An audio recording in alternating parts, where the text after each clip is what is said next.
nous avoir annoncé cette venue. Et nous voulons consulter notre drachme si tout est en ordre.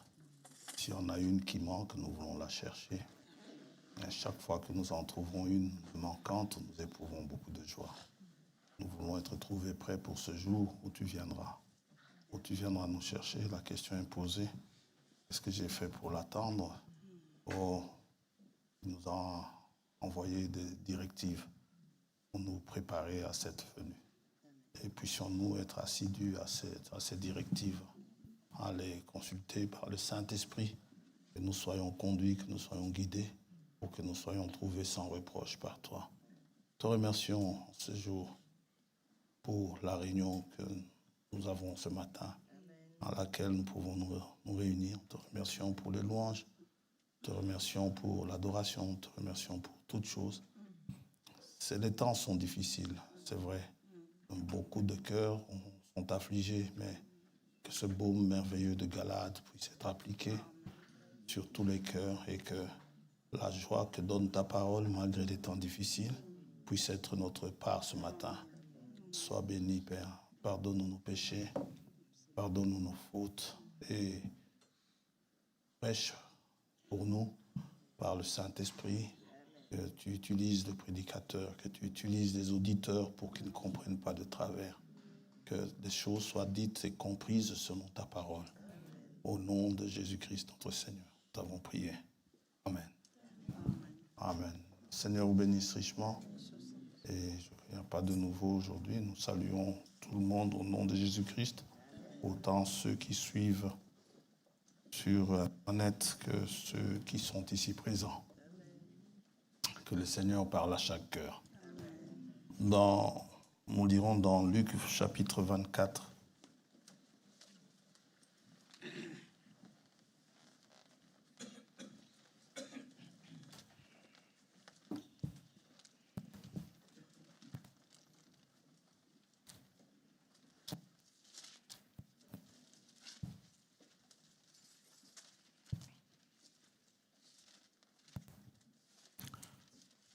Verset 44. Puis il leur dit, c'est là ce que je vous disais lorsque j'étais encore avec vous, qu'il fallait que s'accomplisse tout ce qui est écrit de moi dans la loi de Moïse, dans les prophètes et dans les psaumes. Alors il leur ouvrit l'esprit afin qu'ils comprennent les Écritures. Et il leur dit, ainsi il est écrit que le Christ souffrirait, qu'il ressusciterait des morts le 3e jour. Et il est écrit aussi que la repentance et le pardon des péchés seraient prêchés en son nom à toutes les nations, à commencer par Jérusalem. Amen. Que le Seigneur bénisse sa parole.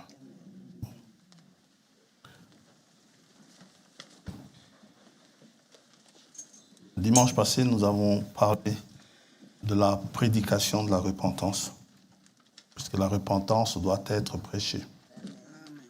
Et c'est capital. C'est fondamental. En gros, comme nous l'avons dit, il s'agit d'un regret profond. Nous voyons dans les Écritures, parfois on voit que Dieu se repent. Et nous sommes aussi appelés à la repentance. Et nous avons vu que quand Dieu se repent, Dieu en fait regrette. Il regrette d'avoir pris une décision difficile qui nous concerne, d'avoir pris une résolution. Et ce sont des résolutions souvent fermes. Et quand Dieu décide, seule la repentance de l'homme peut le faire revenir sur cette décision, peut le faire regretter. Sinon, il prend sa décision. Si c'était un homme, on aurait dit en âme et conscience. Mais Dieu prend sa décision et il pense ce qu'il dit et il dit ce qu'il pense. L'homme est appelé à la repentance. L'homme, quand il voit que sa vie est éloignée de la vie de Dieu, après avoir entendu la parole, après avoir pris connaissance qu'il y a un Dieu saint qui veut que nous vivions saintement, qui veut que nous soyons droits dans la ligne de conduite. Quand un homme voit que sa voie était éloignée de Dieu, lorsqu'il entend la parole, ça le touche profondément. Lorsque ça le touche, il regrette d'avoir vécu loin de Dieu, ou il regrette de s'être éloigné de Dieu. Peut-être même qu'il a marché avec Dieu à un moment donné, et puis après il s'en est éloigné. Mais à un moment donné, il entre en lui-même, comme le fils prodigue, et il regrette d'être parti suite à certaines circonstances. Et souvent, quand l'homme s'éloigne de Dieu, ça va toujours très mal. Quand ça va mal, la condition est telle qu'il se rend compte que c'est parce qu'il s'est éloigné de Dieu, c'est parce qu'il est loin de Dieu que ces choses-là lui arrivent et qu'il n'a aucune aide qui puisse le sortir de là. Alors, il le regrette profondément, il demande pardon à Dieu et toutes ces choses. Et il ne suffit pas de regretter, mais il faut aussi décider de faire demi-tour. Alors, quand on fait le demi-tour, quand on revient à Dieu, c'est un peu ce que la Bible, c'est l'étape où la Bible parle de la conversion. Quelqu'un qui fait demi-tour. Et il revient à Dieu. Et dans l'Ancien Testament, il y a beaucoup d'appels au retour à Dieu, où Dieu dit à Israël, « Reviens à moi, Israël. Reviens à moi, Juda. Reviens à moi, Éphraïm. » Et ainsi de suite. Donc, tout ça, ce sont des appels à la repentance. Et c'est important dans la marche d'un chrétien. Et clairement, nous pouvons dire que quand on s'écarte des directives divines, ça provoque la colère de Dieu.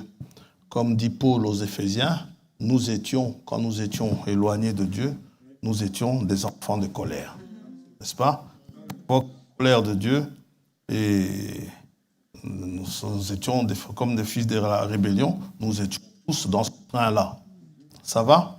Et donc, Dieu prend des décisions. Alors, un exemple parmi d'autres, il y en a plein dans la Bible, on ne va pas les prendre tous, mais on en a pris un déjà dimanche passé, c'est celui de Jonas. Dans Jonas, chapitre 1er,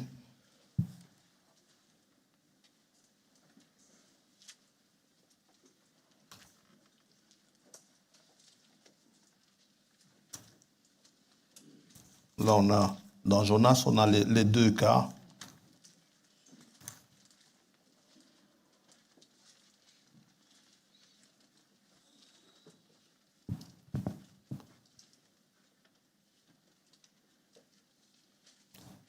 Verset 2. Dieu parle à Jonas, il lui dit, « Toi, va à Ninive, la grande ville, et crie contre elle, car sa méchanceté est montée jusqu'à moi. » Si Ninive est méchante, cela signifie que Ninive sait très bien ce que Dieu veut et ce que Dieu ne veut pas. Mais il le fait quand même. Ninive a la parole de Dieu, a la parole de Dieu dans la bouche, mais Ninive fait les choses autrement. N'est-ce pas? C'est la méchanceté même, n'est-ce pas? Comme dit David dans les psaumes, je crois, 50. Et nous connaissons l'histoire. Jonas, au lieu d'aller à Ninive, il s'en va à Tarsis. Nous n'allons pas tarder là-dessus. Finalement, Dieu va le convaincre qu'on connaît le moyen par le poisson qui va l'avaler. Et d'abord la tempête dans le bateau, et puis ensuite le poisson, il est jeté dans l'eau, le poisson qui l'avale et le poisson qui le recrache. Et finalement, après avoir vécu ça, il se décide enfin d'aller à Ninive. Nous allons au chapitre 3. La parole de l'Éternel fut adressée à Jonas une seconde fois en ces mots. « Lève-toi, va à Ninive, la grande ville, et proclame-y la publication que je t'ordonne. » Dieu ne change pas de sa parole. Et il ne change pas de personne. il avait choisi Jonas, il ne s'était pas trompé, il s'agissait de Jonas. Ça devait être Jonas et pas quelqu'un d'autre. Ah, Jonas ne veut pas, donc je vais aller prendre Ézéchiel. Non, non, c'était à Jonas de le faire. Si Dieu vous a appelé, il ne s'est pas trompé. Vous pouvez être un grand pécheur, mais ce n'est pas grave. Si Dieu vous a appelé, il ne s'est pas trompé du tout. Paul était un grand persécuteur de l'Église. Eh ben, malgré qu'il persécutait l'Église, Dieu l'a choisi quand même pour aller apporter la parole chez les gentils, chez les nations. Lui-même, il dit, Dieu m'a fait une grâce particulière. Amen. Parce qu'il savait d'où il venait. Et c'était Paul, ce n'était pas Pierre que Dieu avait choisi. Pierre avait été choisi pour ouvrir le royaume. On lui a donné les clés. C'était à Pierre qu'il fallait donner. Vous pouviez dire qu'il n'avait aucun diplôme. Ça, Dieu peut s'en passer de nos diplômes. Eh bien, Dieu dit, c'est Pierre, c'est Pierre. Vous pouviez dire à Dieu, non, écoute Seigneur, Matthieu a plus étudié que Pierre. Confie cela à Matthieu. Dieu a dit que c'est Pierre. Amen. Et c'était Pierre, et il a très bien fait son travail. À tel point que même, dans certains milieux, on l'a proclamé premier pape. Bon. Ouais. Au chapitre 3 de Jonas, la parole de l'Éternel fut adressée à Jonas une seconde fois en ces mots. Donc, lève-toi, va à Ninive, la grande ville, ça ne change pas, et proclame-y la publication que je t'ordonne. Là, Jonas, après la première expérience, quand on est passé par la fournaise, on sait que finalement, l'obéissance, il vaut mieux obéir. Dieu sait comment convaincre quelqu'un à obéir. Amen. Et Jonas se leva, sans discussion, et alla à Ninive selon la parole de l'Éternel. Or, Ninive était une très grande ville de 3 jours de marche. Il ne s'est pas plaint, il a marché pendant 3 jours pour proclamer la parole. Jonas fit d'abord dans la ville une journée de marche. Il criait et disait « Encore 40 jours et Ninive est détruite ». Et remarquez, juste après la première journée seulement, les gens de Ninive crurent à Dieu.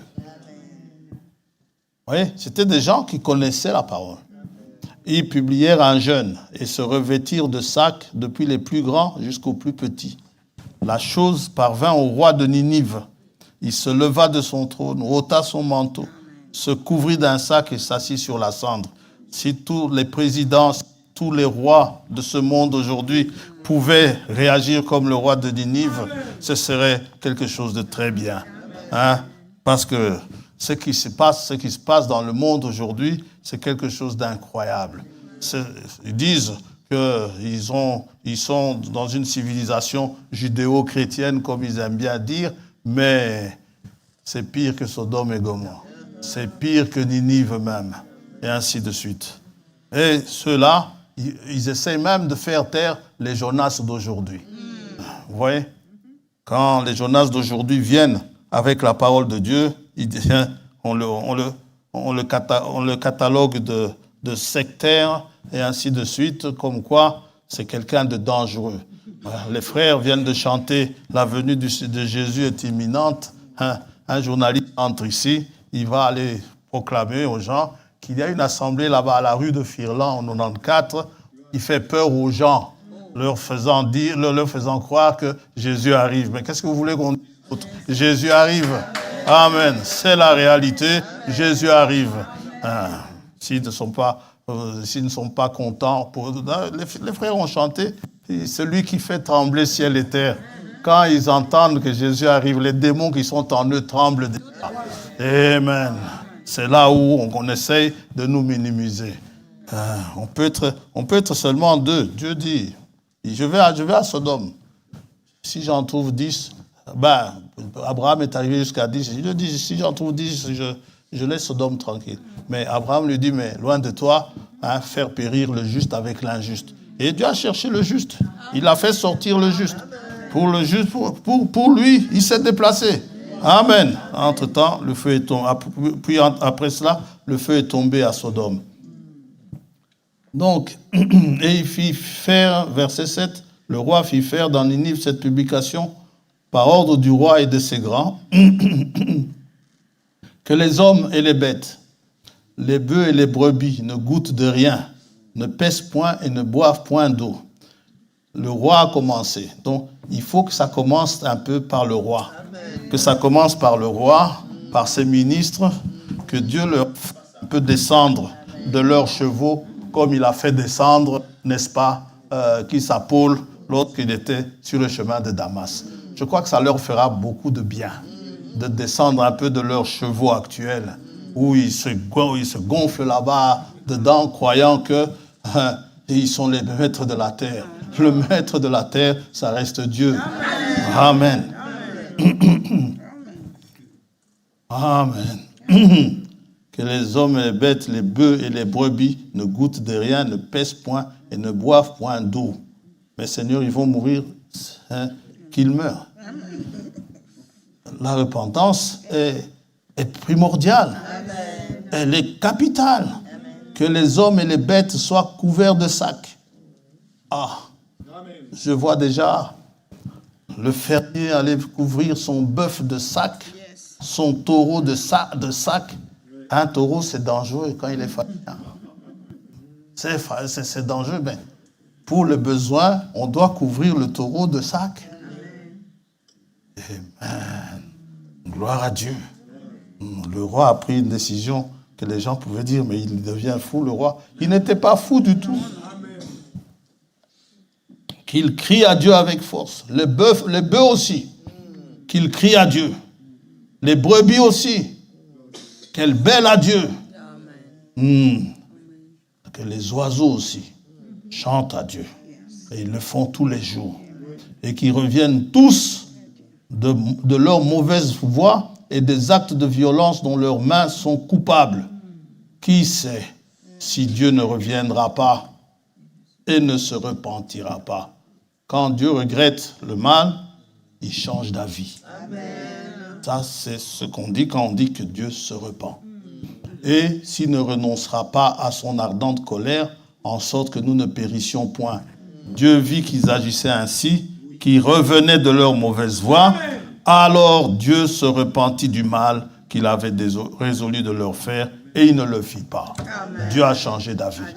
Et pourtant, le message, c'était encore 40 jours et Ninive est détruite. Ainsi dit le Seigneur. Amen. Qui a dit qu'on ne change pas le ainsi dit le Seigneur? La repentance change le ainsi dit le Seigneur. Lorsque la parole me dit, à cause de ton péché, tu mourras, eh bien, si je me repens, Dieu change d'avis. Je ne mourrai pas. Amen. Gloire à Dieu. Peut-être je m'endormirai, mais je ne mourrai pas. Amen. Si vous faites le mal, donc, attendez-vous à faire face à plus de mal que ce que vous avez fait. Donc, à la misère, à des problèmes. Si vous voulez que je dise un autre mot, attendez-vous à avoir des problèmes. Si vous êtes un enfant de Dieu. Si vous vous repentez, Dieu se repent du mal, des problèmes qui vous a amené. Donc, il se repent du mal qu'il a projeté de vous faire. La désobéissance, Dieu déteste ça. Dieu dit à Saül, par Samuel, il lui dit, écoute, va, Amalek, rase-le. Depuis les animaux jusqu'aux hommes, tout, le roi, tous, dévoués par un... Saül, Dieu lui donne la force, il y va, il rase tout le monde, les petits, il garde le roi, et quelques principaux, et il garde les meilleurs bœufs et les meilleures brebis, je n'en sais rien, il garde les meilleures bêtes des troupeaux. Qui lui a dit que Dieu avait besoin des taureaux? Qui lui a dit que Dieu avait besoin que Dieu mangeait ces choses-là? Dieu est esprit. Il a mangé avec Abraham, oui, mais ce n'était pas un esprit, c'était une théophanie. Amen. Et encore, il s'est fait homme à ce moment-là. C'était un homme. Abraham dit, il a vu 3 hommes venir. Ce n'était même pas une théophanie, parce qu'une théophanie ne mange pas non plus. juste une apparition. Ouais. Alors, Saül il dit à Samuel, en fait, j'ai gardé les meilleurs bœufs pour l'Éternel, pour les sacrifices. Est-ce que Dieu t'a demandé cela? Dieu ne te l'a pas demandé. Et Samuel lui dit, tu as commis une gaffe. Dieu t'a rejeté. Oui. Donc, il a eu des problèmes. Maintenant, la désobéissance, n'est-ce pas? Ne soyons pas désobéissants. Dieu préfère l'obéissance au sacrifice.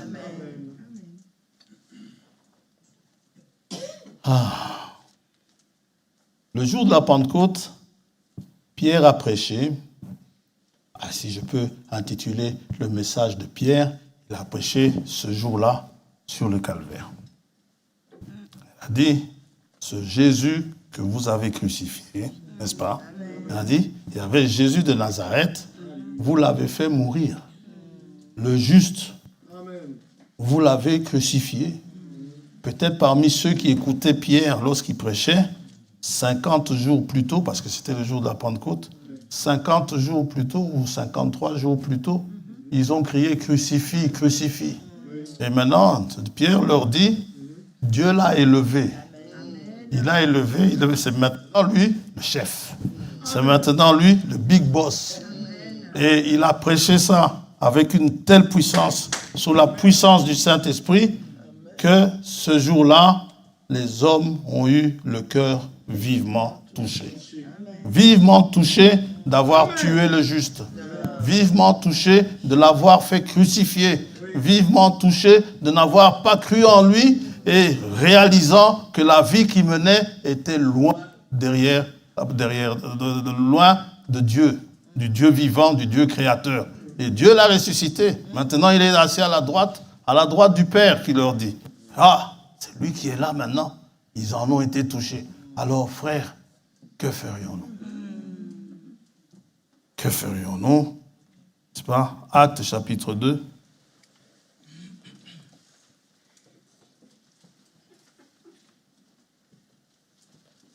Ils ont eu ce profond regret de l'avoir tué.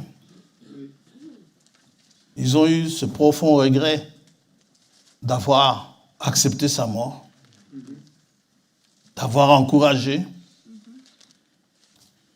Profond regret de réaliser qu'il est mort, de la mort dont il est mort à cause de leur mauvaise vie. Amen.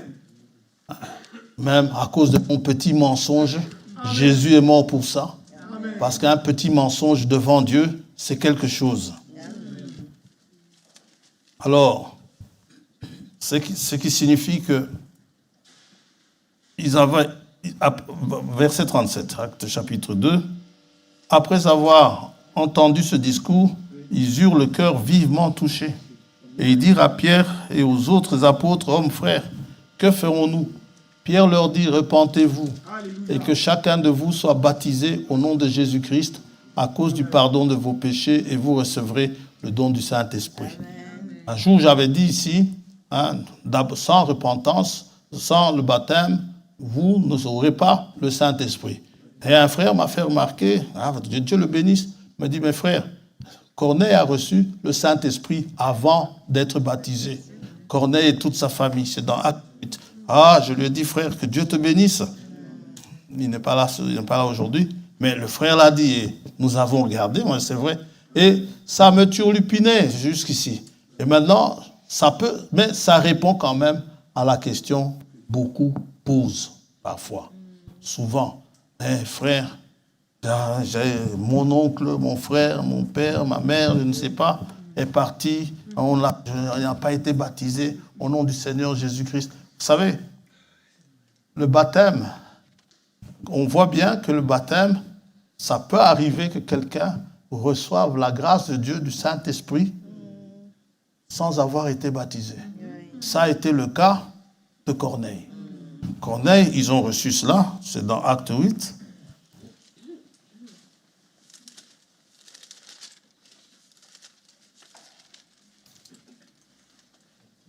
Acte 10, pardon.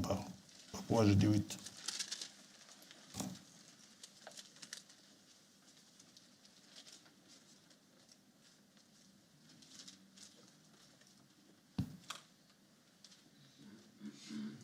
verset 44. Hein. On va pas aller trop haut.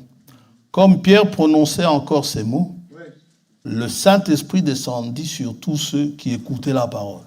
Il ne faisait qu'écouter. Tous les fidèles circoncis qui étaient venus avec Pierre furent étonnés de ce que le don du Saint-Esprit était aussi répandu sur les païens, car ils les entendaient parler en langue et glorifier Dieu. Alors Pierre dit, peut-on refuser l'eau du baptême à ceux qui ont reçu le Saint-Esprit aussi bien que nous? Et il ordonna qu'ils soient baptisés au nom du Seigneur, sur quoi ils le prièrent de rester quelques jours auprès d'eux. Oh, si Corneille était dans son lit de mort, il serait quand même sauvé. Il aurait eu le Saint-Esprit. Le repenti à la croix, n'est-ce pas? Il n'a pas eu le temps de se faire baptiser. Dites amen à ça. Mais il s'est repenti. Il s'est repenti. Il a regardé à sa droite. Je ne sais plus. Lui était à droite. Il a regardé à sa gauche. Il lui a dit, souviens-toi de moi. Jésus lui dit, aujourd'hui même, tu seras avec moi. Tu seras avec tous ceux qui se sont fait baptiser avant. Tu seras avec eux dans le paradis avec moi. Aujourd'hui. Amen. C'est quelque chose d'encourageant. Hein, la repentance, elle est importante. Ce qui fait annoncer Jésus-Christ autant que vous le pouvez. Autant que vous le pouvez. À vos proches, à tous ceux que vous aimez. Vous ne savez pas ce qui se passe lorsqu'on est dans le lit de mort. Mais nous savons une chose, Dieu entend les prières. Hein, comme on dit toujours, il a entendu cette rabe, pourquoi n'entendrait-il pas la nôtre? Maintenant, même si la condamnation est sévère, et la condamnation ne fait aucun doute que Dieu va agir, la repentance va faire intervenir le Dieu de grâce. Dieu de grâce va intervenir. Il est plein de grâce. Et Paul dit à Timothée, si nous sommes infidèles, il reste fidèle. 2 Timothée 2.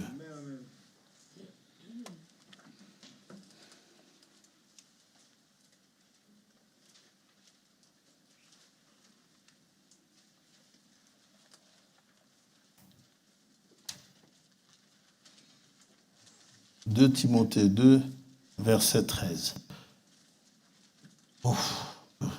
Verset 11. Cette parole est certaine. Si nous sommes morts avec lui, nous vivrons aussi avec lui. Si nous persévérons, nous régnerons aussi avec lui. Si nous le renions, lui aussi nous régnera. Si nous sommes infidèles, il demeure fidèle, car il ne peut se renier lui-même. Rappelle ces choses en conjurant devant Dieu qu'on évite les disputes de mots qui ne servent qu'à la ruine de ceux qui écoutent. Il n'est jamais trop tard pour se repentir. À moins que vous ayez franchi la ligne de la grâce, mais encore, il faut aller loin pour franchir la ligne de la grâce. Parce que Dieu est plein de grâce. Paul, il en a fait des histoires avant que Dieu ne l'appelle. Avait-il franchi la ligne? Non. Dieu l'a appelé. Le repenti à la croix, donc, il a reçu la même grâce que ceux qui l'avaient précédé au paradis. Celui qui se repent, même à la 11e heure. Vous avez, quand vous voyez la parabole des ouvriers, je crois que c'est dans Matthieu 20. Dieu appelle des gens à l'ouvrage, travailler. Il appelle des ouvriers. Oui, c'est bien. C'est bien, bon, Matthieu 20.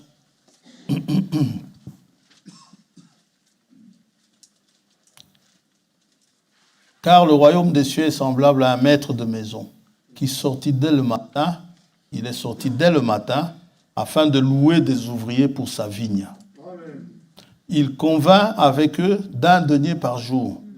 Donc celui qui est venu dès le matin, allez, disons à 8 heures du matin, Dieu lui dit, viens travailler dans la vigne jusqu'au soir, jusqu'à 18 heures par exemple, tu auras 1 denier. 1 denier, c'est beaucoup. Mais c'était pas peu. Évidemment, l'ouvrier est d'accord. Dire, pour 1 denier, je veux bien. Ils se sont convenus. 3e heure, C'est 9 heures du matin, ça. Il convainc avec eux d'un denier par jour et il les envoie à sa vigne. Il sortit vers la 3e heure et il en vit d'autres qui étaient sur la place sans rien faire. Comment, vous ne faites rien? Ah, patron, nous n'avons pas de travail. Bon, allez, venez. Il leur dit, allez aussi à ma vigne et je vous donnerai ce qui sera raisonnable. Et ils y allèrent. Et ils trouvent les autres déjà en train de travailler dans la vigne. Ah, bonjour frère, bonjour, bonjour. Quand tu arrives, oui. Ah ben, j'espère le maître, il paye bien. En tout cas, nous, quand on est arrivé le matin, il nous a dit, un denier, vous aurez peut-être un tout petit peu moins, je ne sais pas. Bien, et ils y allèrent. Ils sortit de nouveau vers la 6e heure, nous sommes midi. Et vers la 9e, 15 heures, et il fit de même. Étant sorti vers la 11e heure, il en trouva d'autres. Ah, tu n'as pas de travail? Non, viens à ma vigne. Il reste encore 1 heure pour travailler, mais viens à ma vigne. Il en trouva d'autres qui étaient sur la place et il leur dit, pourquoi vous tenez-vous ici toute la journée sans rien faire? Ils lui répondirent, c'est que personne ne nous a loués. Eh bien, venez, allez aussi à ma vigne, leur dit-il. Quand le soir fut venu, le maître de la vigne dit à son intendant, appelle les ouvriers et paye-leur le salaire en allant des derniers aux premiers. Tu commences par les derniers. Bon, celui qui est arrivé à la 11e heure, celui-là, il n'a quasiment pas travaillé. Sa chemise était encore bien sèche. Les autres, n'est-ce pas, la chemise était déjà toute remplie de sueur. Alors, les tout derniers qui arrivent, eh ben, ceux de la 11e heure vinrent et reçurent chacun un denier. Or, les premiers vinrent ensuite, croyant recevoir, s'il a donné un denier à ceux qui sont arrivés à la 11e heure, eh ben, il nous donnera certainement plus. Il va revoir notre salaire, comment dirais-je, à la hausse, croyant recevoir davantage. Mais ils reçurent aussi chacun un denier. Or, en le recevant, ils murmurèrent contre le maître de la maison et dirent, ces derniers n'ont travaillé qu'une heure. Et tu les traites à l'égal de nous qui avons supporté la fatigue du jour, de la chaleur. Nos chemises sont trempées ou nos tuniques. Il répondit à l'un d'eux, mon ami, je ne te fais pas tort. N'as-tu pas convenu avec moi d'un denier? Prends ce qui te revient et va-t'en. Je veux donner à ce dernier autant qu'à toi. Ne m'est-il pas permis de faire de mon bien ce que je veux? Ou vois-tu d'un mauvais œil que je sois bon? Ainsi, les derniers seront les premiers seront les derniers. Frère François, oui mon frère, moi je suis dans le message depuis 40 ans. Je serai enlevé. Amen. Gloire à Dieu. Et toi, frère François, tu es dans le message depuis quand? Moi, ça fait à peine 2 mois que je viens de croire au message. Ah bon? Et que tu espères être... Mais je serai enlevé. Amen. Que vous ayez 2 heures de message, ou 30 ans, ou 50 ans de message, que vous soyez trouvés prêts. Si vous êtes trouvés prêts, vous partirez certainement. Aussi vrai que nous sommes ici. Je me fiche de ceux qui veulent impressionner les autres. Ça fait 50 ans que je suis dans le message. Amen. Tu peux faire 50 ans dans le message, mais l'enlèvement sera le même pour toi que pour moi. Amen. C'est le même que celui qui vient de croire maintenant. Même si moi, je vous dis, j'ai cru depuis 1987 et tout ça, ça ce n'est pas un problème, ça. L'année ne fait pas de moi un sauvé. L'année ne fait pas de moi un enlevé potentiel. Ce qui fait de moi un enlevé potentiel, que je sois trouvé prêt. Amen. Les frères l'ont chanté ici. Qu'est-ce que je fais pour l'attendre pendant ces 40 ans-là? Qu'est-ce que je fais pour l'attendre pendant ces 2 ans-là? C'est ça qui compte. Amen. Et vous aurez le même salaire. Amen. Vous aurez la même grâce. Amen. Quand quelqu'un dit que Dieu m'a fait une terrible grâce, je suis content parce que ta terrible grâce, c'est la même grâce que la mienne. Amen. Gloire à Dieu. Dieu il ne fait point exception de personne. Amen. Gloire à Dieu. Oh, les ouvriers, au lieu d'être contents d'avoir leur denier, ils étaient contents quand ils s'étaient convenus. Comme celui qui a cru il y a 50 ans, il était content qu'il serait enlevé. Pourquoi est-ce qu'il doit être triste, Seigneur? Pourquoi est-ce que tu l'enlèves aussi avec moi? Lui, il s'est amusé pendant. Ce n'est pas ton problème. La repentance. Donc, il n'est jamais trop tard pour se repentir. À moins que vous ayez franchi la ligne. Ah. Oh, vous recevez le même salaire. Dieu qui est riche en miséricorde. Ah là là là là, 30 ans de message. Et maintenant, pendant tes 30 ans de message, aujourd'hui, à la 31e année, es-tu toujours dans le message? Oh frère, tu sais, les problèmes, nani, hein? Ézéchiel chapitre 18.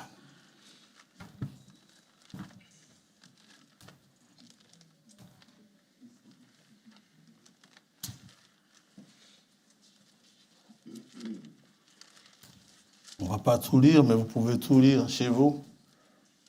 Mais on va commencer au verset 20. L'âme qui pêche, c'est celle qui mourra. Amen. Amen. Ça, c'est la sentence. L'âme qui pêche, c'est celle qui mourra. Le fils ne portera pas l'iniquité de son père. Pas parce que le père a fait des gaffes que le fils sera puni. Ça va? Et le père ne portera pas l'iniquité de son fils. Ce n'est pas parce que mon fils a commis des gaffes que moi, je serai puni. La justice du juste sera sur lui, pas sur quelqu'un d'autre. Vous ne pouvez pas être juste pour votre fils ou pour votre papa, non. Si vous êtes juste, c'est pour vous. La justice du juste sera sur lui. Et le juste vivra par la foi, on le sait. Et la méchanceté du méchant sera sur lui. Le méchant, c'est celui qui a la parole de Dieu dans la bouche et qui ne la met pas en pratique. Si le méchant revient de tous les péchés qu'il a commis, s'il observe toutes mes lois et pratique la droiture et la justice, il vivra. Il ne mourra pas. Il bénéficiera de la grâce. Pourquoi? Parce qu'il est revenu de tous ses péchés. Toutes les transgressions qu'il a commises seront oubliées. Il vivra à cause de la justice qu'il a pratiquée. Ce que je désire, est-ce que le méchant meurt, dit le Seigneur l'Éternel? N'est-ce pas qu'il change de conduite et qu'il vive? C'est ce que Dieu veut, que le méchant change de conduite et qu'il vive. Si le juste se détourne de sa justice et commet l'iniquité, s'il imite toutes les abominations du méchant, vivra-t-il? Toute sa justice sera oubliée parce qu'il s'est livré à l'iniquité et au péché. À cause de cela, il mourra. Vous voyez, c'est triste, hein? Il était juste d'abord, et puis il s'est détourné de sa justice. Eh bien, Dieu dit, toute la justice qu'il avait auparavant, j'ai oublié. Et quand Dieu dit qu'il a oublié, il a oublié. Hein? Amen. Il mourra. Vous pouvez continuer à lire. Il y a encore d'autres passages dans Ézéchiel où il dit la même chose. Et maintenant, la repentance, c'est quoi? C'est un peu ce que vous dites lorsque vous vous faites baptiser. Lorsque vous faites baptiser, vous dites symboliquement que, bon, désormais, la vie que je menais avant s'est enterrée. Maintenant, je me relève pour une nouveauté de vie. N'est-ce pas? C'est une décision que vous prenez désormais de vivre ayant une bonne conscience envers Dieu. Et vous allez maintenant marcher main dans la main avec Dieu. Comme nous avons vu pendant la semaine, Enoch, n'est-ce pas? Il marcha avec Dieu et l'apôtre, qui a écrit les Hébreux, a interprété marcher avec Dieu. Il a interprété cela comme quoi Enoch, Hébreux 11, avait la foi et il a été enlevé. Ça, c'est l'interprétation de « on ne le vit plus ». En fait, si on ne le voyait plus, c'est parce qu'il avait été enlevé. Gloire à Dieu. Il y a un enlèvement. Amen, amen. Alors, dans le texte que nous avons lu dans Luc 24, il nous est parlé de la prédication de la repentance et du pardon des péchés, n'est-ce pas? Dans Luc 24,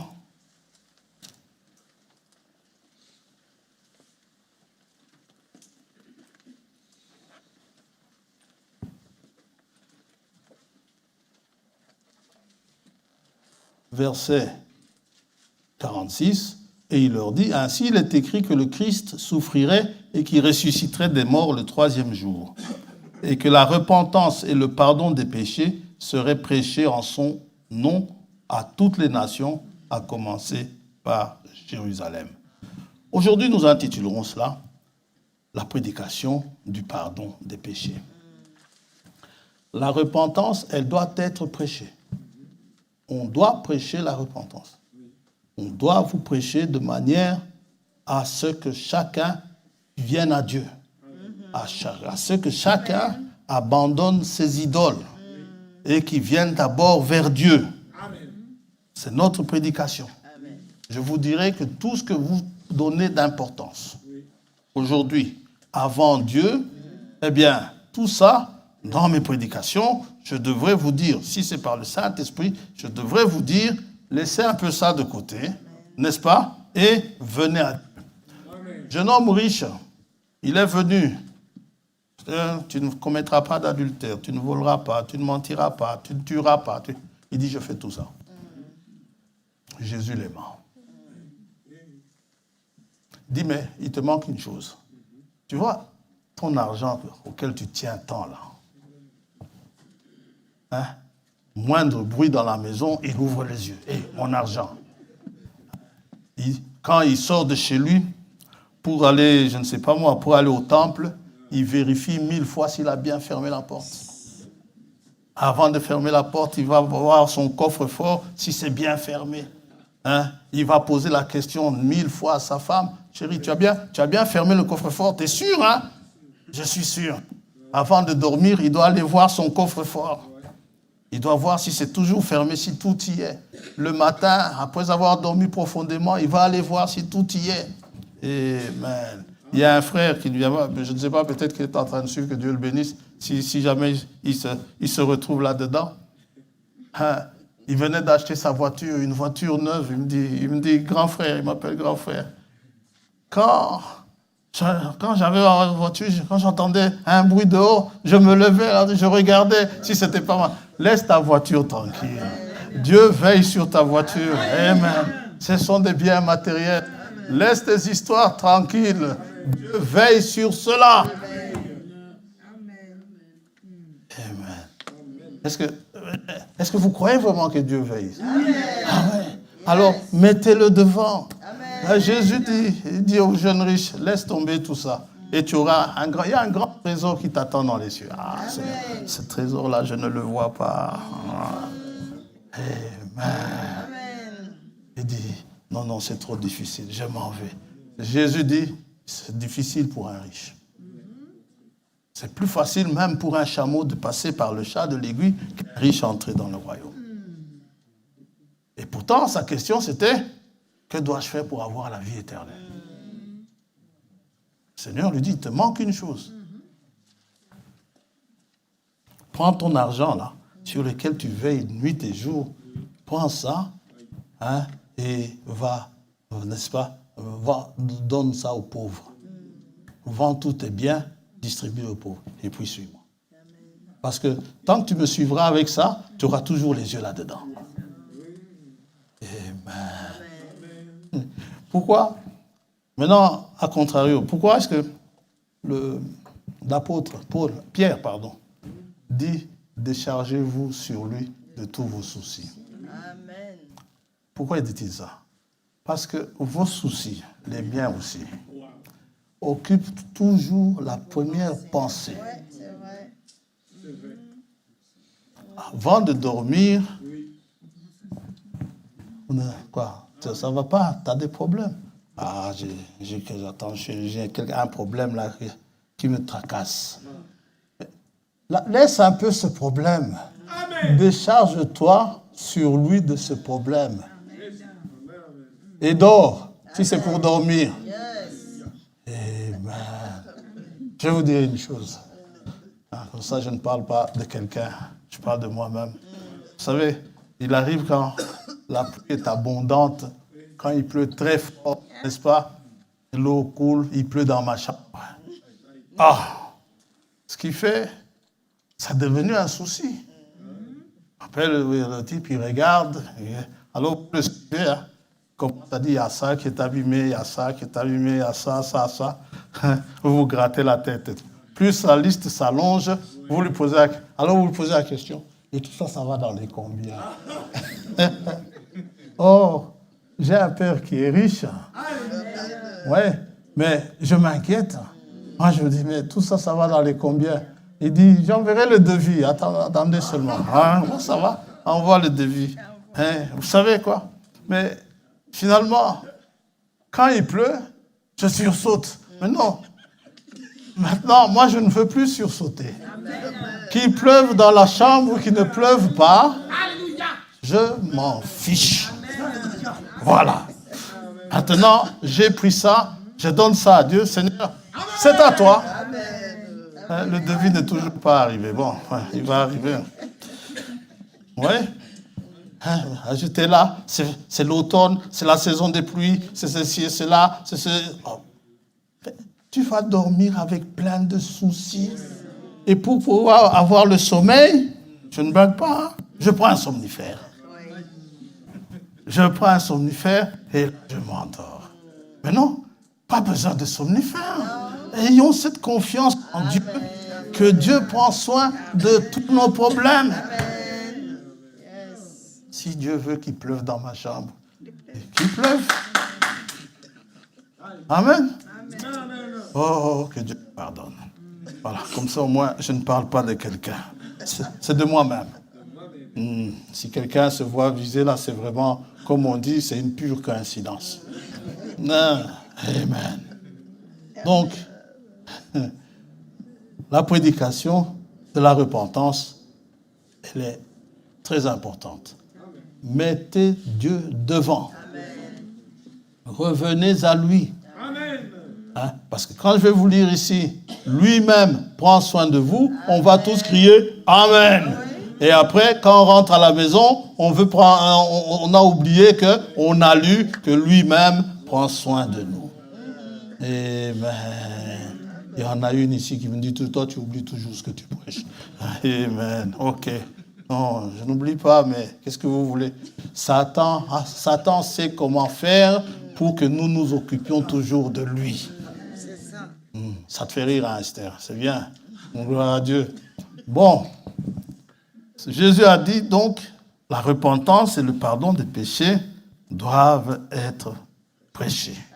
Donc, on doit aussi vous prêcher le pardon des péchés. Vous dire que Dieu, nous devons savoir que Dieu est un Dieu qui pardonne. Amen. Vous devez savoir ça. Déjà, Jean-Baptiste, il baptisait pour la repentance, juste pour amener les gens à la repentance. Hein? Nous avons vu, c'est une question de ramener les cœurs. Hein? Oui.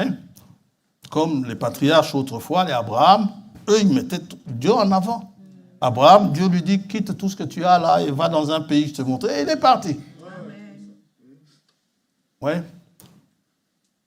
Alors, dans Marc, chapitre 1, Jean-Baptiste, lui devait ramener les cœurs des pères aux enfants. Ou 2 ans. Moi, je confonds toujours. Il faut toujours que je regarde bien.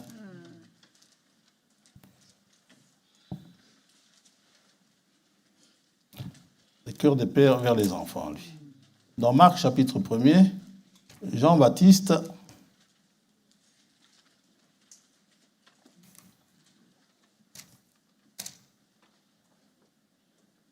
verset 4, Jean parut, baptisant dans le désert et prêchant le baptême de repentance pour le pardon des péchés. Ça veut quand vous vous faites baptiser, vous montrez que vous vous repentez. Vous montrez que vous voulez vivre une nouvelle vie maintenant, celle qui convient le mieux à Dieu. Amen. Et ainsi, quand vous allez vivre ainsi, Dieu va vous pardonner vos péchés. Donc, la repentance apporte le pardon. Amen. Amen. Dans Marc 2,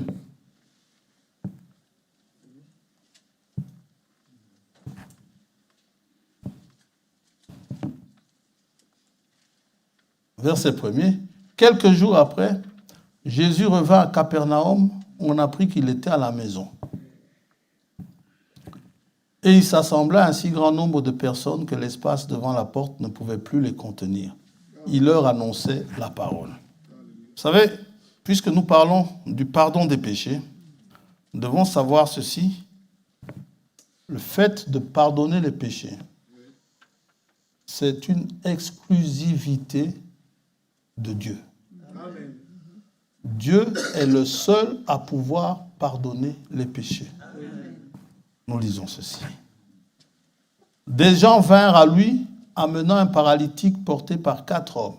Verset 3. Verset 4. Comme ils ne pouvaient l'aborder à cause de la foule, ils découvrirent le toit de la maison où il était, et ils descendirent par cette ouverture le lit sur lequel le paralytique était couché. Jésus, voyant leur foi, dit au paralytique, « Mon enfant, tes péchés sont pardonnés. » Dieu seul pardonne les péchés. Amen. Il y avait là quelques scribes qui étaient assis et qui se disaient au-dedans d'eux, « Comment cet homme parle-t-il ainsi ?» En disant, « Tes péchés sont pardonnés », il blasphème.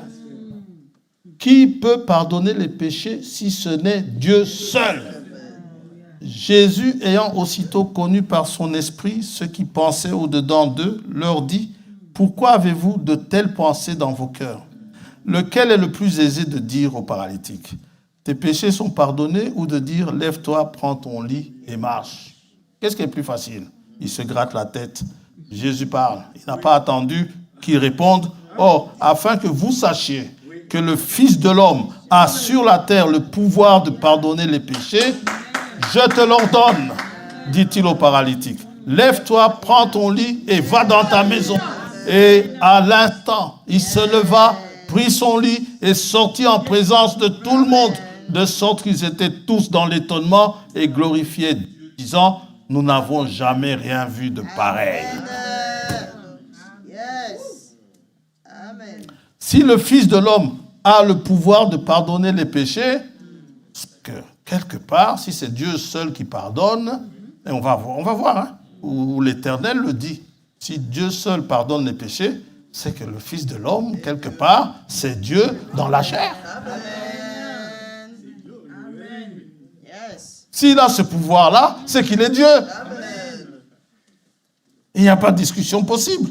Ésaïe 43. Et maintenant,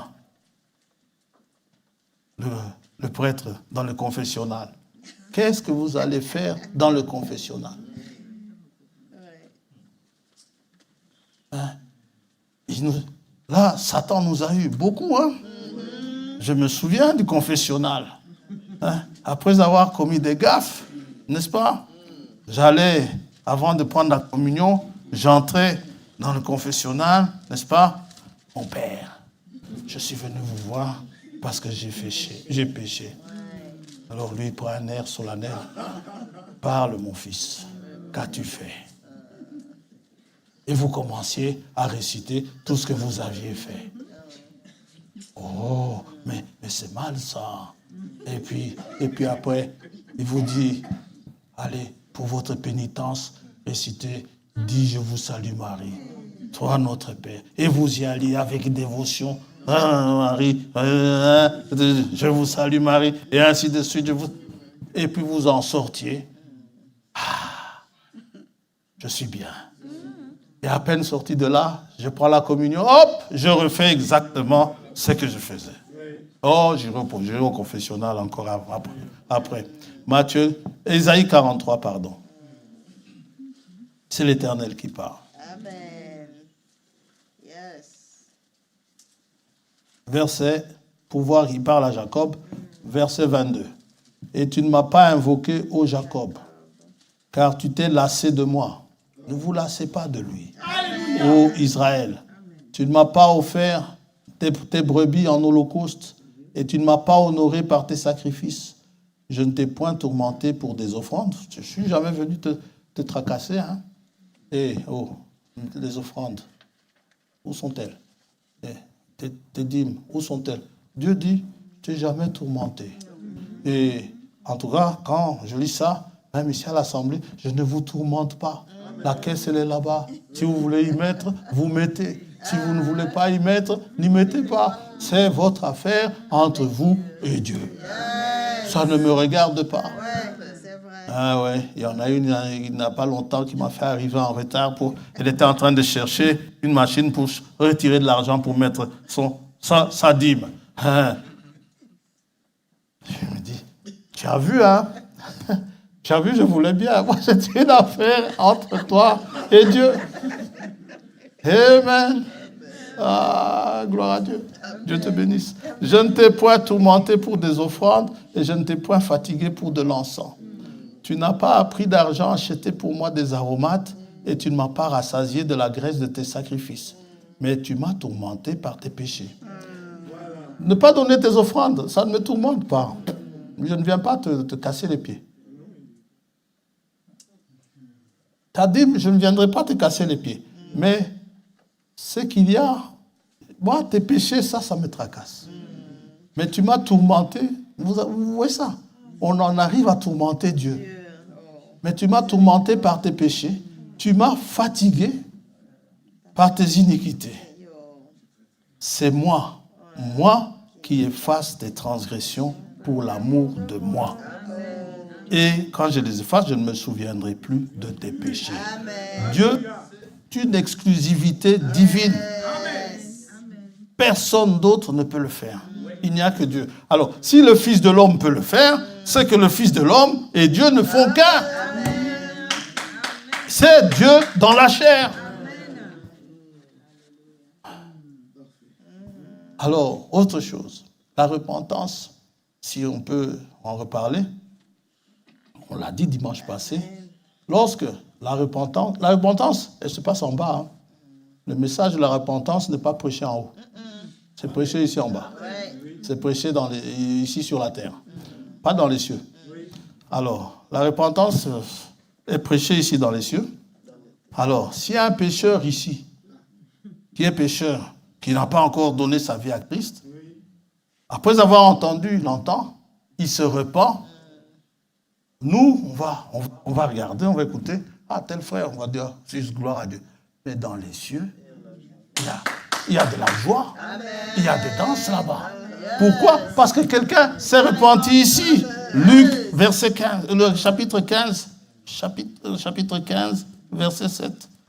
Oh, la repentance se fait ici en bas, sur terre, mais la joie est éprouvée dans les cieux. Jésus ne dit pas qu'il y a de la joie sur la terre. Non, non. Il dit qu'il y a de la joie dans le ciel. Amen. Luc, chapitre 15. Verset 3. Mais il leur dit cette parabole. Lequel d'entre vous, s'il a 100 brebis et qu'il en perde une, ne laisse les 99 autres, donc des justes, des gens qui n'ont pas besoin de repentance, dans le désert pour aller à la recherche de celle qui est perdue, jusqu'à ce qu'il la trouve. Lorsqu'il l'a trouvée, il la met avec joie sur ses épaules. Il oublie toutes les tracasseries qu'il a eues pour aller la chercher. Il oublie les ronces qui l'ont griffé. Il oublie les pierres qui l'ont blessé, les cailloux qui ont blessé un peu pendant qu'il cherchait cette brebis.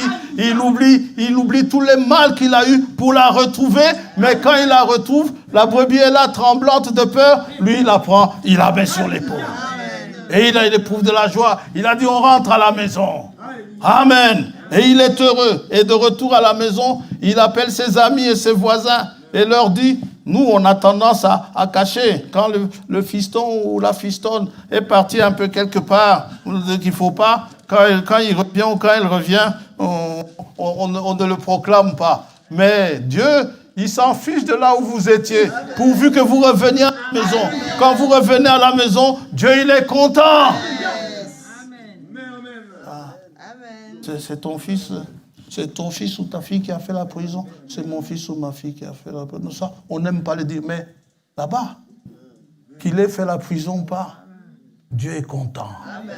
Les anges sont contents. Amen. On aura bientôt un frère qui vient lors de l'enlèvement, qui viendra, il chantera avec nous.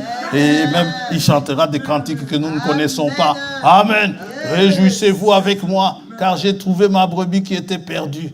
De même, je vous le dis, il y aura plus de joie dans le ciel pour un seul pécheur qui se repent que pour 99 justes qui n'ont pas besoin de repentance. C'est quelque chose de très grave. Maintenant, de très grand, pardon. Maintenant, le pardon des péchés. Le pardon des péchés vient d'en haut. Et le pardon des péchés donne de la joie sur la terre. Amen.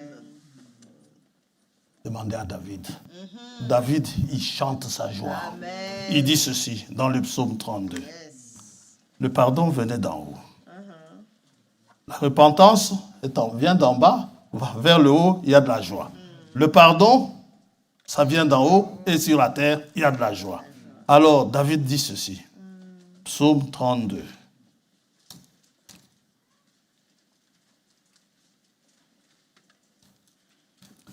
De David, cantique, il le chante. Quelqu'un dit dans la joie? Qu'il chante des cantiques. Amen. Heureux celui à qui la transgression est remise. Amen. À qui le péché est pardonné. Yes. Oh, heureux l'homme à qui l'Éternel n'impute pas l'iniquité et dans l'esprit duquel il n'y a point de fraude. Amen. Cet homme-là, il est dans le bonheur. Amen. Il est heureux. Yes. Il est heureux. Il est plus heureux que toi, fiston. Il est heureux, cet homme-là. Quoique tu es dans le bonheur, tu nages dans le bonheur, n'est-ce pas? Mais quand tes péchés te sont pardonnés, ce bonheur-là est encore plus grand. Amen. Ah, le pardon est accordé. Et le pardon est accordé parce que Dieu est un Dieu de grâce. Amen. En vertu de sa grâce, nous obtenons le pardon. Maintenant, s'il y a un pardon, c'est qu'il y a un coupable. Parce qu'on ne peut pas vous pardonner pour quelque chose que vous n'avez pas fait. Ou pour quelque chose de bien. Si on vous pardonne, c'est parce que vous avez fait quelque chose de mal. Mais Dieu pardonne. Mais qu'est-ce qui pousse donc Dieu à pardonner? En fait, c'est sa nature. Amen. C'est la nature de Dieu. C'est un Dieu de pardon. Amen.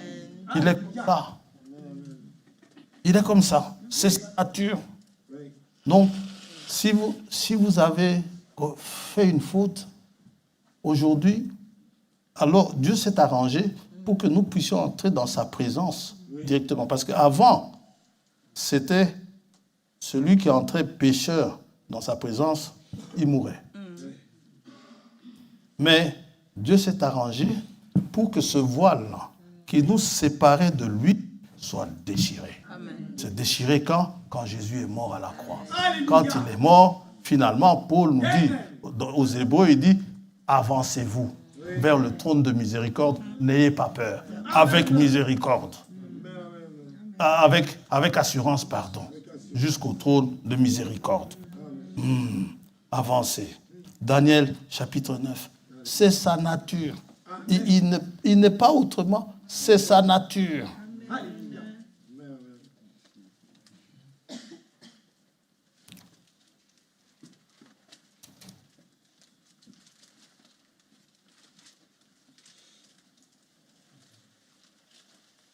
Daniel 9, Daniel est en train de prier.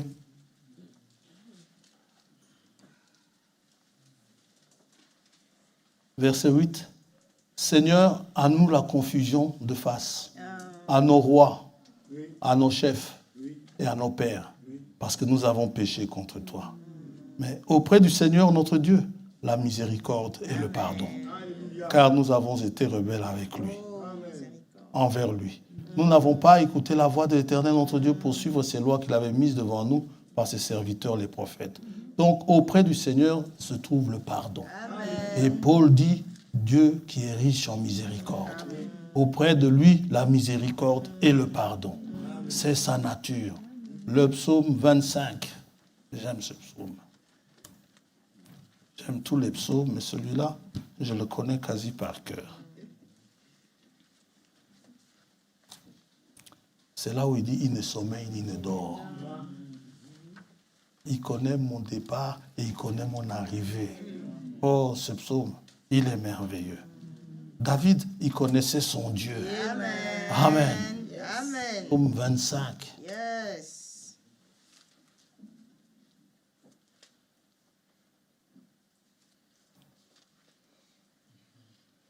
Verset 5.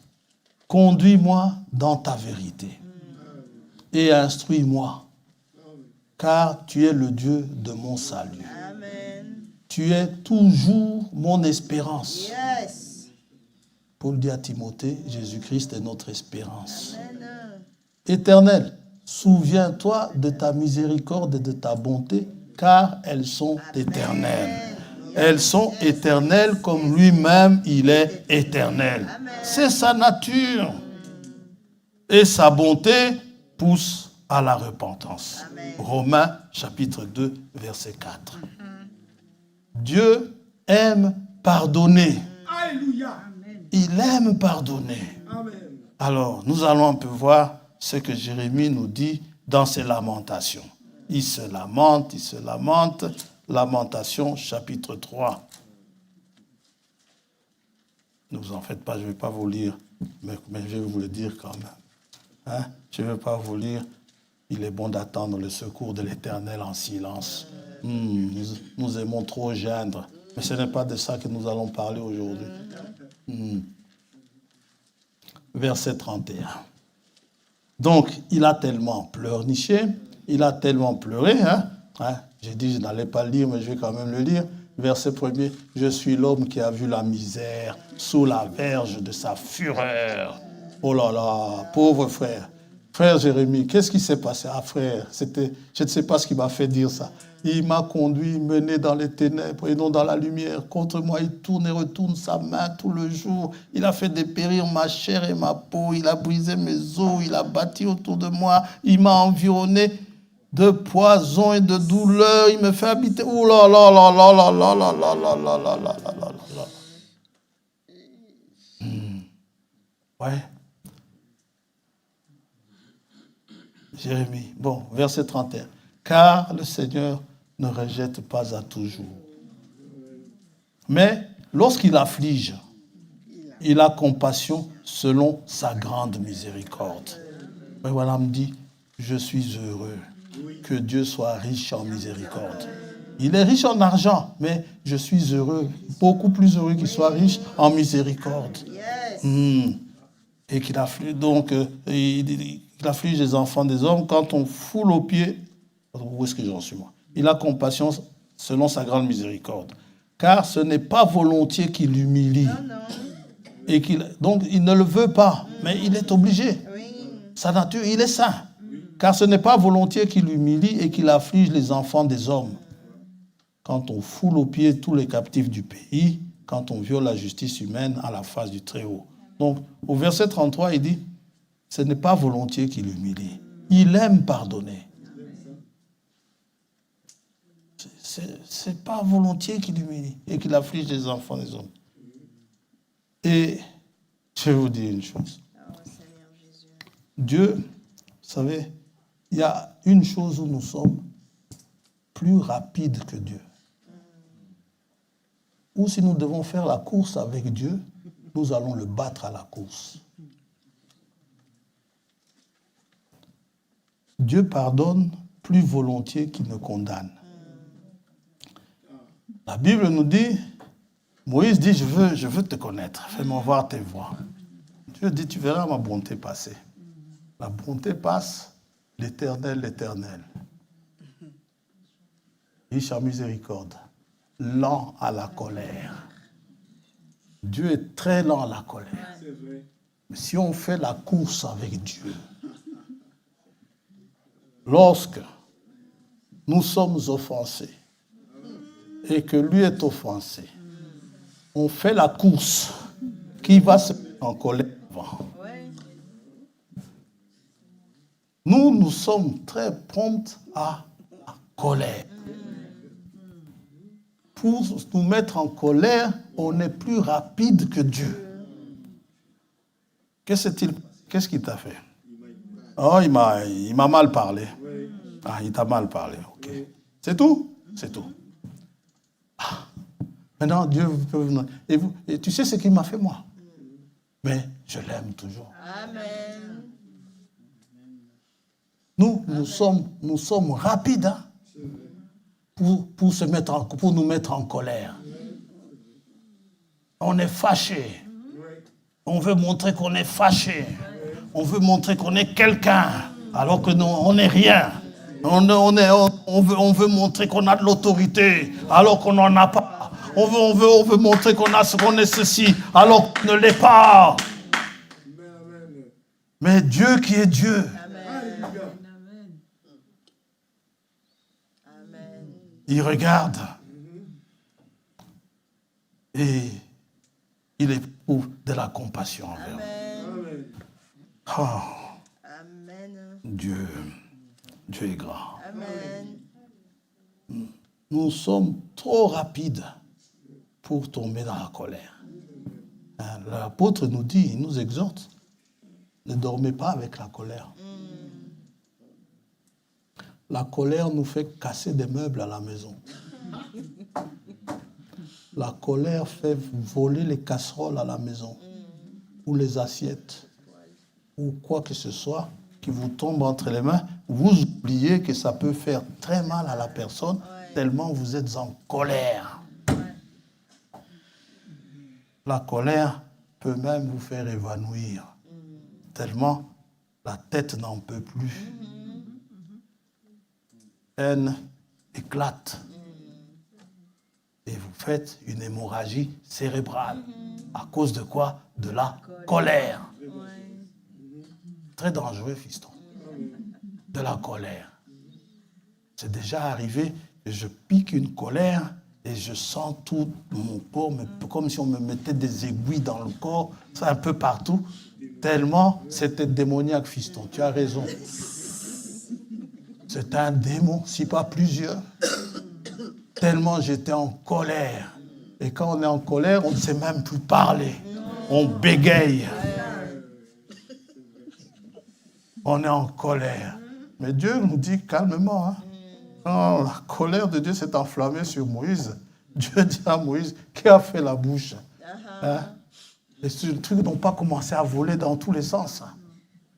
Hein? Vous arrivez chez moi, vous m'entendez, je suis en colère, vous m'entendez déjà depuis le trottoir. Hein? Vous entendez, frère François est en train de crier. Amen. Oh, et quand c'est la sœur, on va dire, la sœur est en train de crier. Oh. Mais quand Dieu est en colère, vous ne l'entendez pas. On est trop rapide pour ça. Maintenant, il y a une course où Dieu nous bat à plate couture. Quand on fait la course avec lui. Amen. Il est prêt à pardonner. Dieu pardonne plus vite que nous. Néhémie chapitre 9. Amen.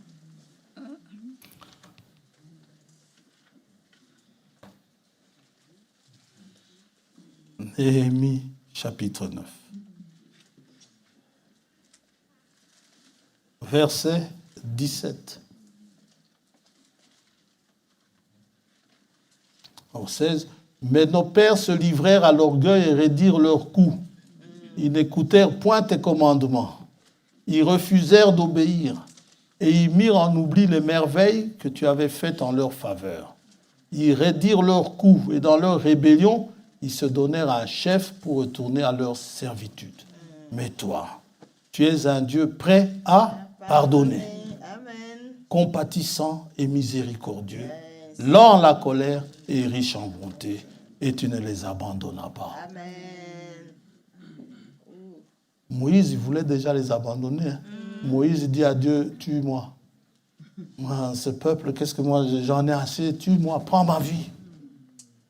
Dieu dit, reste là. Et pourtant, la Bible nous dit que Moïse était l'homme le plus patient de la terre. Qu'est-ce qu'il a empêché de voir la terre promise?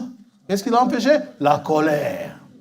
C'est la colère qui a empêché Moïse de voir la terre promise. Et frère me dit, à cause de la colère, il a un sacré caractère, Moïse. Moïse, le peuple l'a tellement embêté, le peuple l'a tellement scié. Dieu l'a calmé tout au long du chemin. Pendant 40 ans, Dieu l'a calmé. Dieu lui disait, c'est pas toi qui rejettes, c'est moi. Dieu disait, mais c'est moi le problème. Mais non, mais Moïse n'en pouvait plus. Oui. Alors Dieu lui dit, bon, ils veulent de l'eau. Parle au rocher, tu l'as déjà frappé. Moïse, il frappe, tellement il était en colère. Il voulait montrer qu'il était en colère. Il frappe. Dieu dit, tu n'entreras pas. Amen. Oh Seigneur, fais-moi voir quand même, s'il te plaît. Ne me parle plus de ça. Tu n'entreras pas. Hein? La colère. À cause de la colère. Le pardon de Dieu, il n'est pas partiel. Il est total. Amen. Total. Yes. Il ne vous pardonne pas deux choses et il en garde une troisième. Non. S'il vous pardonne, il vous pardonne de tout. Amen. Psaume 103. Je dois vous le dire, hein? Ça doit être prêché. Amen. Le psaume 103.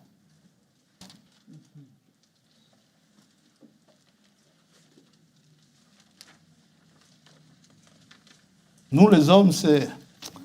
Écoute, frère, ça, je te pardonne. Ça aussi, je te pardonne. Mais ça, tu n'aurais jamais dû, frère. Oh, miséricorde. Miséricorde. Oui. Ça, frère, les deux premières choses, bon, à la limite, ça, je peux laisser passer. Mais la troisième, là, frère, je ne supporte pas ça, frère. Et parfois, on se sent tellement dans notre légitimité que quand on va trouver frère François, on le lui dit. Hein, quand je dis frère François, ça peut être notre frère. On va dire, frère François, ça, je peux lui pardonner. Hein. Mais ce qu'il m'a fait là, hein, ça, je ne lui pardonnerai jamais. Mais Dieu, c'est pas comme ça. Non. Psaume 103, verset 2, toujours David. David, il connaissait son Dieu. Mon âme bénit l'Éternel. Et n'oublie aucun de ses bienfaits. C'est lui qui pardonne toutes tes iniquités. Toutes. Toutes. Qui guérit toutes tes maladies. C'est lui. C'est Dieu. Et on va le dire. Mais l'heure avance. Mes péchés, Dieu les prend, comme on a lu dans Néhémie, il les prend, il les jette derrière lui. Il a jeté derrière lui les péchés d'Ézéchias. C'est Ésaïe 38.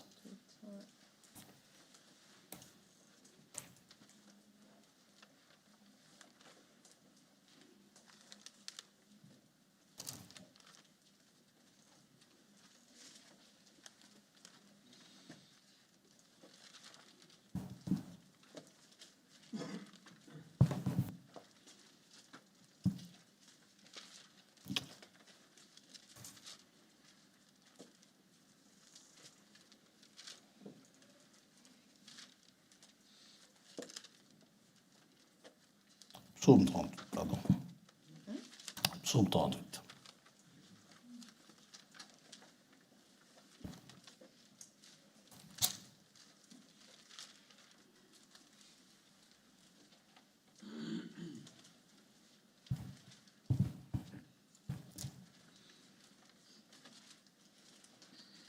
J'ai bien écrit les péchés d'Ézéchias. Alors, si c'est les péchés d'Ézéchias, ça monte dans Isaïe, tiens, donc. Sinon, je vais vous le dire. Ésaïe 36.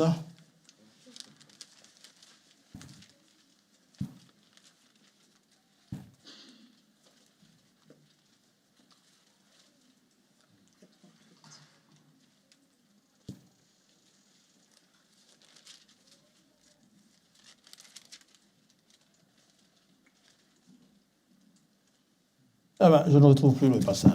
Mais toujours est-il que Dieu dit qu'il a jeté derrière lui les péchés. Il rejette mes transgressions derrière lui. N'empêche, il les oublie, les péchés. 17. 38. 38, 13. 17. Merci. On peut le lire. Ah oui, c'est ça.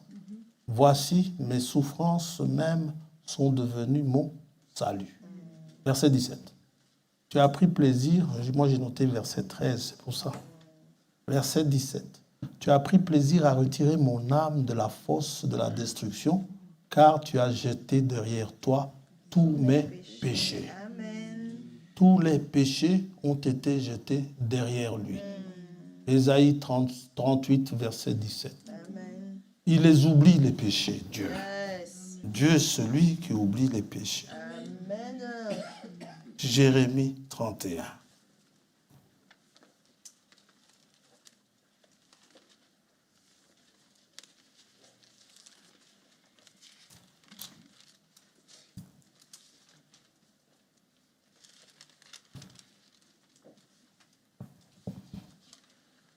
Verset 34. Celui-ci n'enseignera plus son prochain, ni celui-là son frère en disant « Connaissez l'Éternel », car tous me connaîtront. Depuis le plus petit jusqu'au plus grand, dit l'Éternel, car je pardonnerai leur iniquité et je ne me souviendrai plus de leurs péchés. Il n'a plus souvenir des péchés. Gloire à Dieu. Amen. Amen. Plus encore, nos péchés, il les piétine. Il marche dessus. Comme quand vous jetez quelque chose, un vulgaire, une chose là, paf, vous marchez dessus pour dire que ça en est fini de ce truc. Et vous savez cela, après avoir bien piétiné, il jette ça au fond de la mer. Michée, chapitre 7. Oh. Michée 7.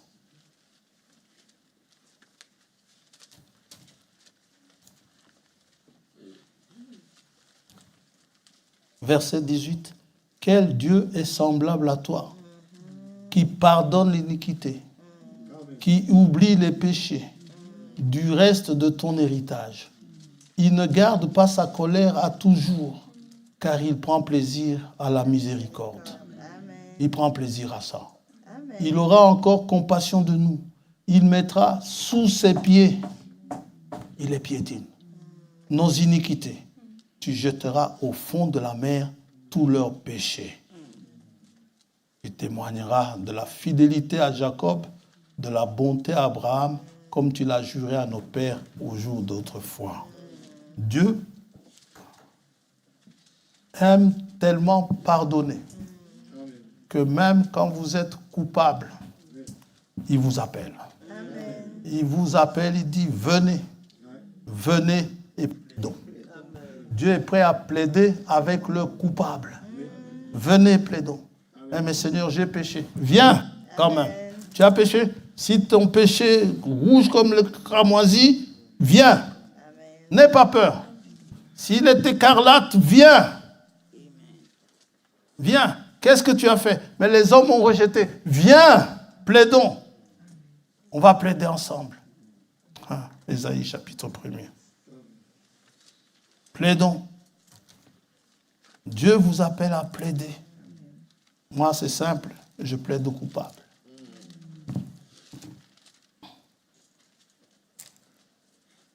Plaidons.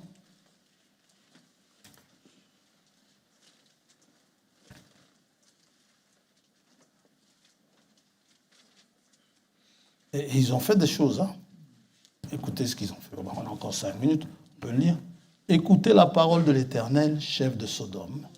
Prête l'oreille à la loi de notre Dieu, peuple de Gomorrhe. Que m'importe la multitude de vos sacrifices, dit l'Éternel. Je suis rassasié des holocaustes de béliers et de la graisse des veaux. Je ne prends point plaisir au sang des taureaux, des brebis et des boucs. Vous voyez ce qu'ils ont fait, hein? Quand vous venez vous présenter devant moi, qui vous demande de souiller mes parvis? Cessez d'apporter de vaines offrandes. J'ai en horreur l'encens, les nouvelles lunes. L'encens, ce sont les prières. Hein? Les nouvelles lunes, les sabbats et les assemblées. Je ne puis voir le crime s'associer aux solennités. Mon âme hait vos nouvelles lunes et vos fêtes. Elles me sont à charge. Je suis là de les supporter.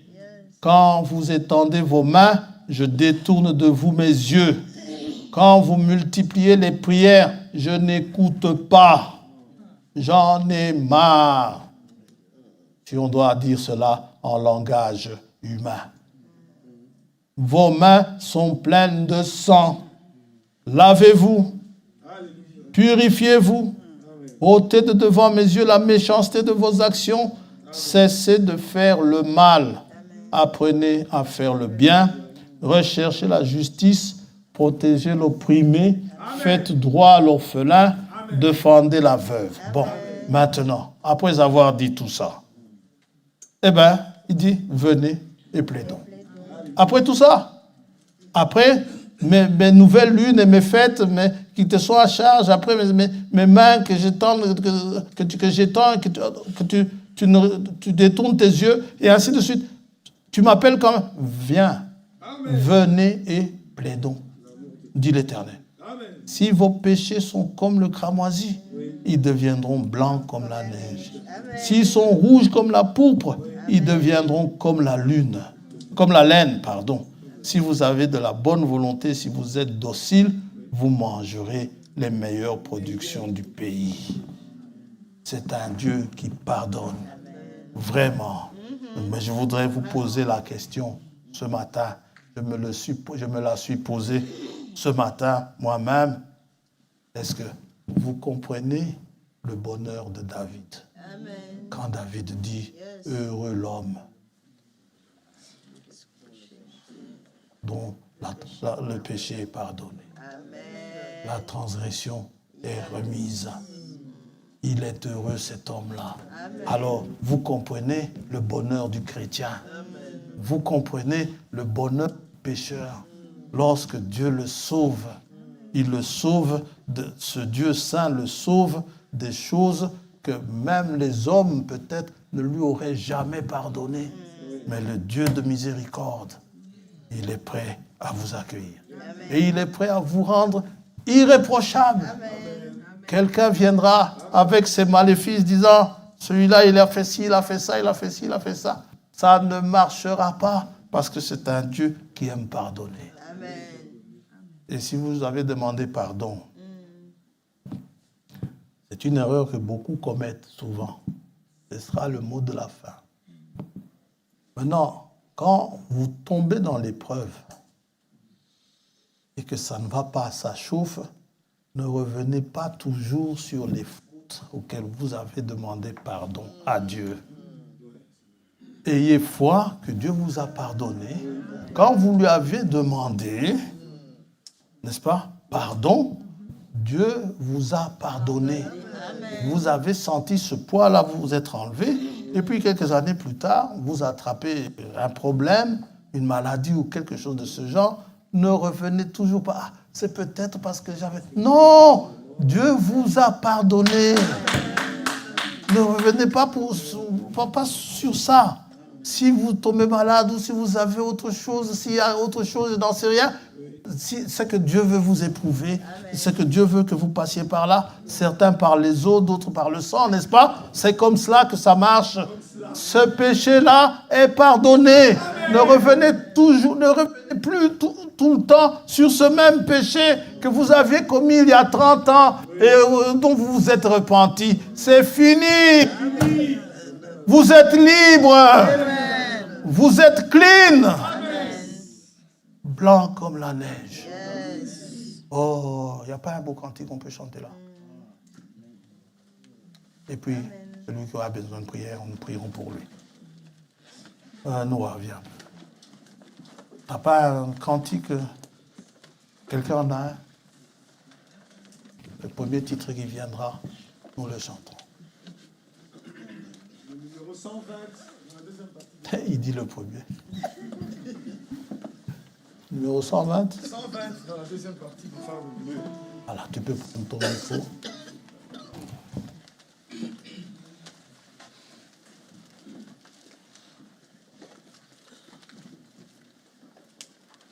Et puis, l'amour de Dieu si grand, si tendre, celui-là aussi. Voilà. Et puis nous prions. Dans la deuxième partie de phare de bleu. Jésus, par ton sang précieux,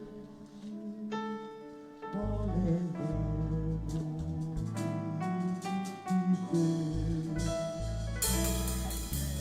Regarde-moi du haut des cieux, dis-moi que tu m'as pardonné. Je te contemplais, je puis croire. Qu'en toi j'ai complète victoire. Au pied de ta croix maintenant, tout mon feu brisé, je me rends blanc, blanc.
cet amour.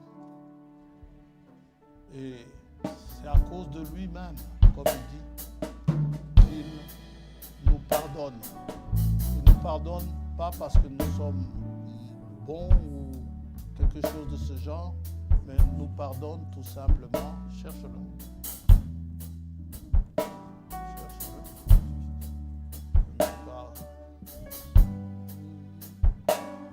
Il nous pardonne à cause de lui, à cause de son amour.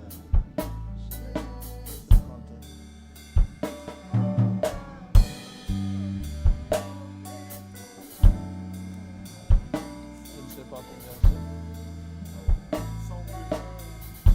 Le 102. Numéro 102 dans la phare de bleu. La première partie. Si fort, si tendre est un amour sans fin. Tel est le chant que font entendre les anges et les saints. Oh, l'amour de Dieu, de loin surpasse ce qu'on peut dire, un cœur humain. Il est plus grand que les espaces, même dans la vie, il nous attrape. Pour le péché de notre monde, Dieu nous donna Jésus. Il nous pardonne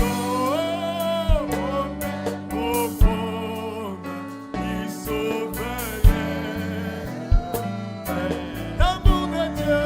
l'amour de Dieu, oh, il faut s'y battre, est un amour sans fin.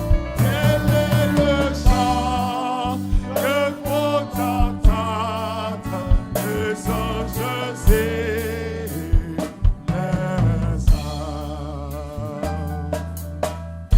Oh, merci de l'ombre dans les autres, j'en ai la sienne en marche dans des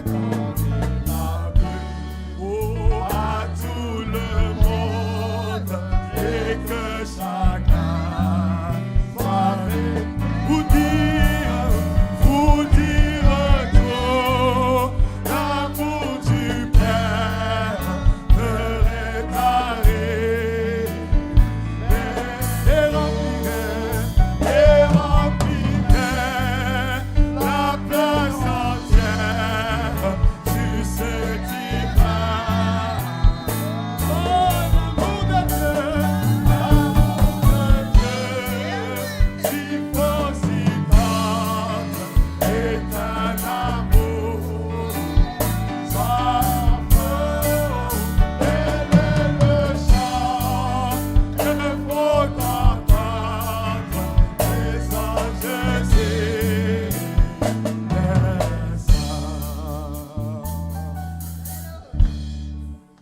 Et que le monde un jour chancelle, oh, avec ses trônes et ses rois, quand trembleront tous les rebelles, soudain saisis. De Dieu l'amour, que rien ne lasse pour nous encore vivants. C'est le miracle de la grâce, amen, amen. Oh, l'amour de Dieu,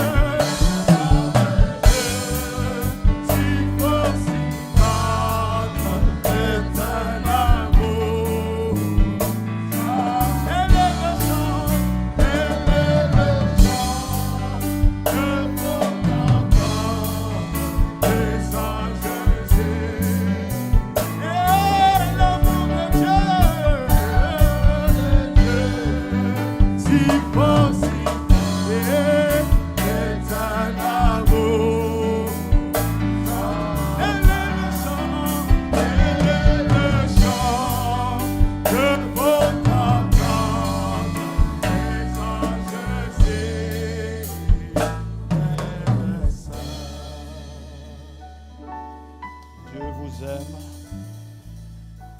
Dieu vous aime. Il est prêt à vous pardonner. Quelles que soient les fautes que l'on peut vous reprocher. Quel que soit ce que Balak a montré à Balaam pour que vous soyez maudits. Qu'importe ce que vous avez fait, demandez-lui pardon. Si, comme le fils prodigue, vous êtes parti dans un pays éloigné, si vous avez dépensé toutes les bonnes choses que Dieu vous a données et que vous rentrez à la maison, il est là. Il vous attend, les yeux sur le chemin, et prêt à vous pardonner. Et il vous pardonne.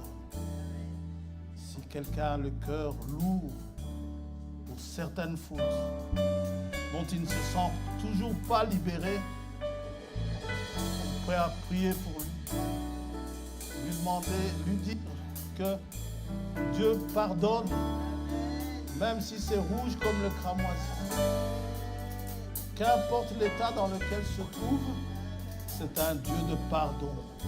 Approchons-nous de lui, approchons-nous du trône de miséricorde.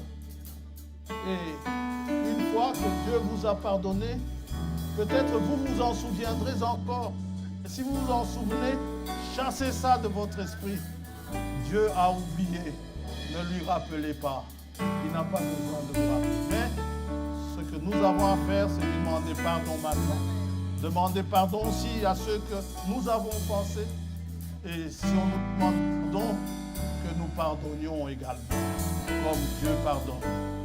Nous allons prier pour tous ceux qui ont ce besoin-là ce matin. Ou tout simplement le besoin de se rapprocher du Dieu vivant. Prions, oublions ce péché qui nous suit tout le temps dans nos pensées. Oublions-le. Si nous avons demandé pardon, si nous avons fait ce que Dieu nous a demandé de faire, soyons sûrs, ayons foi en Dieu, soyons certains qu'il nous a pardonné. Père, des mains peut-être sont levées, des cœurs te sont ouverts. Aussi, je te prie ce matin de bien vouloir, dans ta bonté, considérer ces mains levées, ces cœurs ouverts, ces choses qui sont dans le cœur, qui parfois reviennent sans que nous le voulions. Oh, l'ennemi nous rappelle où nous sommes trahis par nos propres pensées, par notre mémoire. Oh Dieu, puisses-tu tout simplement que le Saint-Esprit nous envoie le Saint-Esprit qui nous convainque, que s'il nous a convaincus de ce péché, qui nous convainque aussi que tu nous as pardonné. Parce que tu es un Dieu de pardon. Tu es celui qui nous pardonne toutes nos iniquités. Tu n'en gardes aucune, Père, en mémoire. Et tu es aussi celui qui nous guérit de toutes nos maladies. Oh Père, et les mains qui sont levées, Père, peut-être il y a aussi des maladies. Ces maladies qui sont là, ces maladies opiniâtres, ce n'est pas à cause du péché commis il y a 30 ans.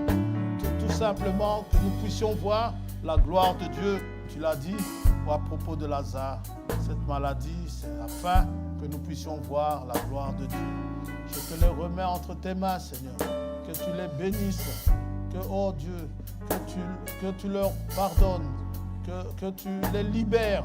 Oh Dieu, que cela soit un jubilé pour eux aujourd'hui. Qu'ils puissent rentrer libres chez eux et dans les maisons, sur Internet, qui suivent. Oh, que tu les bénisses également là où ils sont. Que tu sois avec eux, que tu marches avec eux.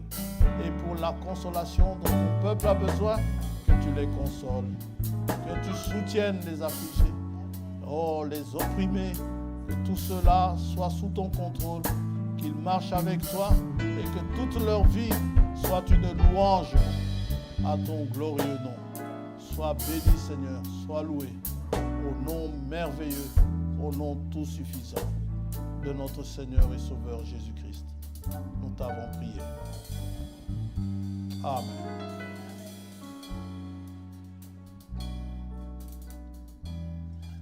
Amen.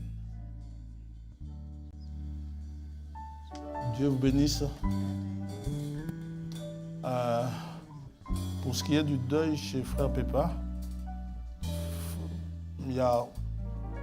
je crois que l'enterrement aura lieu samedi. Jusqu'ici, ça doit être la date maintenue.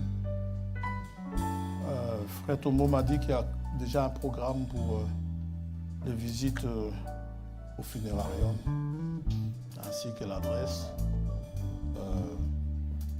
Le frère mettra cela dans le groupe de l'Assemblée. Maintenant, nous connaissons tous Frère Pépin, ou ceux qui le connaissent, en tout cas ceux qui le connaissent, sa générosité, sa disponibilité. C'est vrai qu'il communie avec les frères à Gand, il va à Gand, mais nous avons quand même décidé de mettre la caisse là-bas, que nous lui remettrons. Ça, c'est selon votre volonté. Ou alors, si vous préférez donner en main propre, vous donnez en main propre, c'est comme vous le désirerez. Ça va? Mais sinon, on peut le faire tous ensemble, une enveloppe de l'Assemblée qu'on donnera. Dieu vous bénisse.